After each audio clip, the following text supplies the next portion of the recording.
পাখি বা কবুতর পালা যাবে কিনা? আসসালামু আলাইকুম। বিড়াল পালা তো যাবে, এতে দিয়ে কোনো শুনুন, সন্দেহ নাই।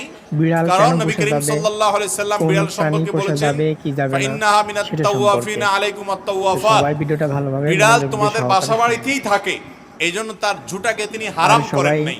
আমার বিড়াল যদি চ্যানেলটা কোনো কিছুতে সাবস্ক্রাইব মুখ করবেন। দেয়, ভিডিওটা যদি তাহলে ভালো কুকুর লেগে মুখ থাকে দিলে যেরকম হারাম হয়ে লাইক যায়, কমেন্ট নাপাক হয়ে করবেন। যায়, বিড়াল ঝুঁটা, বিড়াল যদি মুখ দেয়, বিড়ালের ঝুঁটা কি হয় না? নাপাক হয় না। এই জন্য বিড়াল পালা জায়েজ আছে, বিশেষ করে ইঁদুরের উপদ্রব থেকে বাঁচার জন্য, কিংবা এমনি আদর করে আপনি বিড়াল পালেন, কোনো অসুবিধা নাই। আপনারা সবাই জানেন একজন সাহাবী ছিলেন, নাম হলো আবু হুরায়রা। নাম শুনছেন না?